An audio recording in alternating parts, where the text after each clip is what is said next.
Muito bem, seja bem-vindo a LFP Notícias, o seu canal de notícias jurídicas da semana, voltado para as nossas disciplinas. Claro, direito civil, processo civil e afins.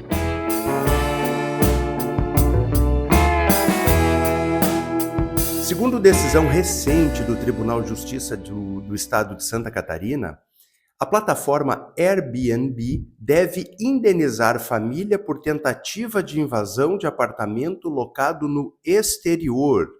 É uma relação que, segundo o Tribunal de Justiça de Santa Catarina, a relação entre o hóspede e a plataforma é uma relação que integra a cadeia de consumo. Essa é uma decisão muito importante porque já há algum tempo atrás o STJ entendeu que o contrato celebrado entre o locador e o inquilino pela plataforma Airbnb, ele é um contrato de locação atípico. Então, considerando a decisão do TJ de Santa Catarina, nós temos um contrato atípico que se enquadraria no conceito de fornecedor e consumidor e relação de consumo do CDC. Segundo a decisão, a plataforma atua na divulgação de imóveis de anfitriões a si vinculados e integra a cadeia de consumo, podendo assim responder pela falha na prestação do serviço causado pelo hospedeiro. Então, isso muda algumas regras do jogo. E aquelas pessoas que utilizam a plataforma para alugar seus imóveis e obter alguma renda, elas passam a ser reconhecidas como fornecedores. Muito bem. Outra decisão interessante que saiu no site do Tribunal de Justiça de Santa Catarina diz respeito à perícia grafo-documentoscópica em contratos bancários. Por quê? Já há algum tempo existe o entendimento também do Superior Tribunal de Justiça de que, caso o correntista, o consumidor da relação jurídica com o banco, ele questione a autenticidade da sua assinatura, o ônus de provar a veracidade e a autenticidade da assinatura é do banco. Isso está de acordo com o Código de Processo Civil, porque esse é o ônus da prova padrão na arguição de falsidade documental, não é mesmo? Quando há um questionamento sobre a autenticidade da assinatura, o ônus de provar que a assinatura é verdadeira é daquele que juntou o documento ao processo. Só que agora, dando um passo além, o TJ de Santa Catarina, ele decidiu que a perícia grafotécnica derruba a alegação de assinatura falsificada em empréstimo consignado. Ou seja, o que for decidido pelo perito no incidente é a palavra final. Ou seja, também mais um ou seja aqui, compete ao juiz apenas homologar o laudo. O STJ, mais uma semana, 2 semanas consecutivas, traz uma matéria especial sobre relação de consumo e PJ. A questão levantada pela Corte no seu departamento de notícias foi: quando as empresas podem ter a proteção do CDC? Sabemos, né, semana passada vimos algo parecido, que o CDC ele não exclui da proteção a pessoa jurídica. Pode ser consumidor tanto pessoa jurídica como pessoa natural.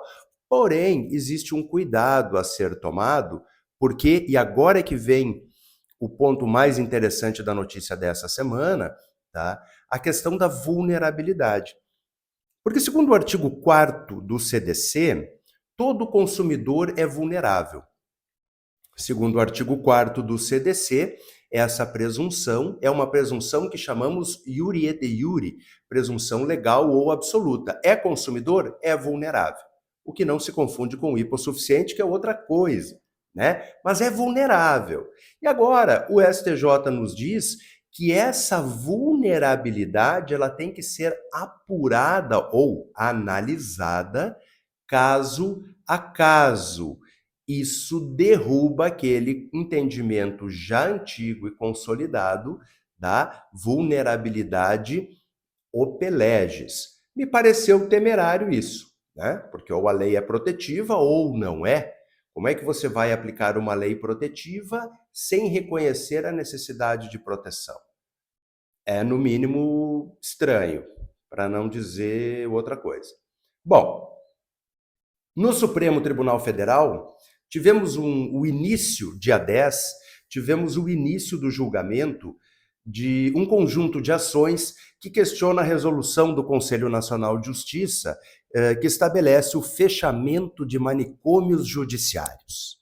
Segundo o Supremo Tribunal Federal, a decisão que fecha esses manicômios judiciários, ela do CNJ, ela encaminha os internos para outros órgãos administrados pelo SUS, como o CRAS, por exemplo, né, de atendimento social.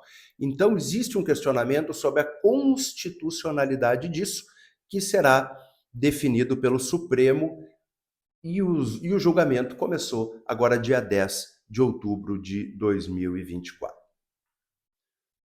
Um outro assunto que está em pauta não apenas no mundo jurídico é o retorno do X, antigo Twitter, às suas operações no Brasil. Bom, o Supremo Tribunal Federal ele acabou liberando esse retorno após o compromisso assumido pela plataforma de pagar as multas processuais fixadas pelo ministro Alexandre de Moraes. Costumo dizer sempre nas minhas manifestações sobre esse assunto, agora uma questão mais voltada para a opinião, de fato, toda empresa estrangeira, ela precisa ter um representante no Brasil para funcionar. Inclusive o próprio CPC, ele estabelece que o gerente da empresa estrangeira, a palavra gerente está no CPC, que atua no Brasil, esse gerente que atua no Brasil, ele possui poderes para receber citação.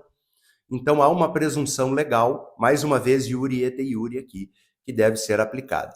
Então, quanto a isso, a suspensão das atividades do X no Brasil, eu acho que o Supremo Tribunal Federal agiu corretamente. Agora, fixar multa para o brasileiro que acessa a plataforma X é uma medida que eu não tenho medo de dizer abusiva, inconstitucional e ditatorial.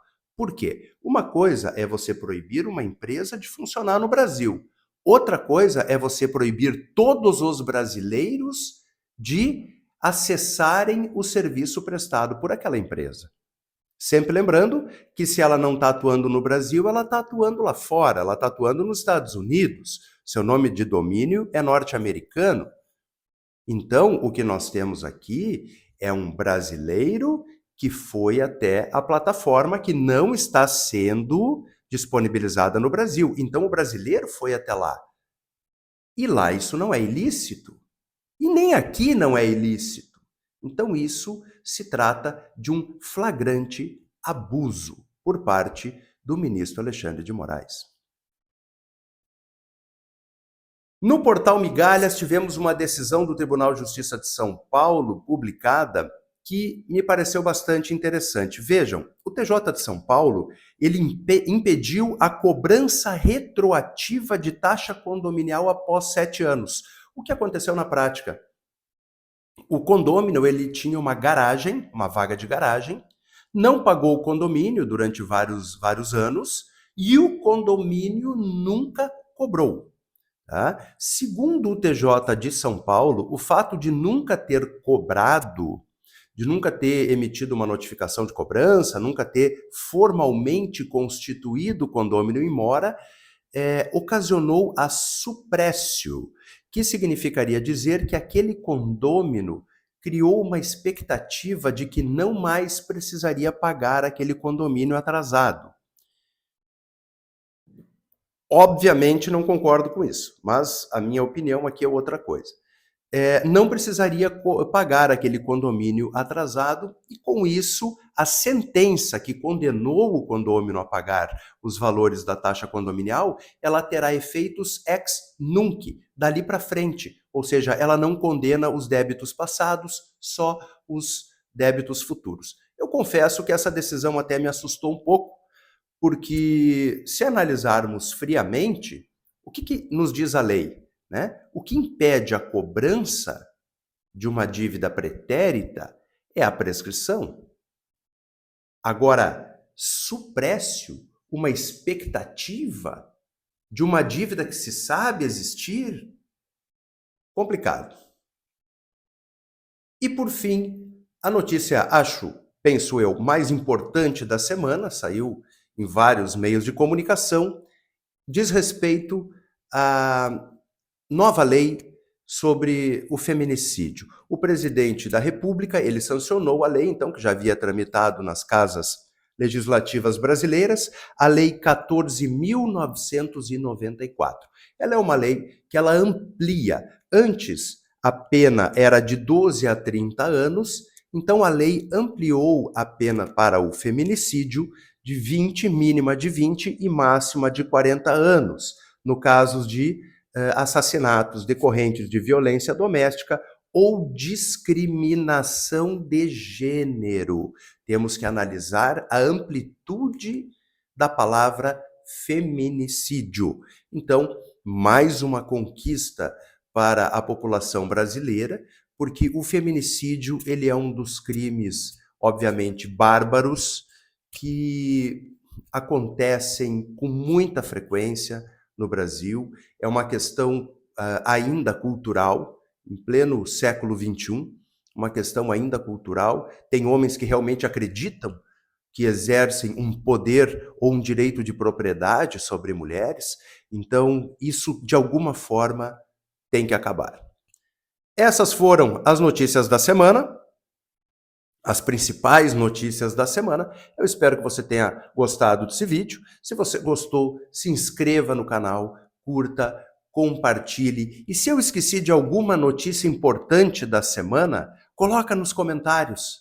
Coloca nos comentários que poderemos falar sobre ela na próxima semana, no próximo vídeo. Muito obrigado, spread the word e até a próxima.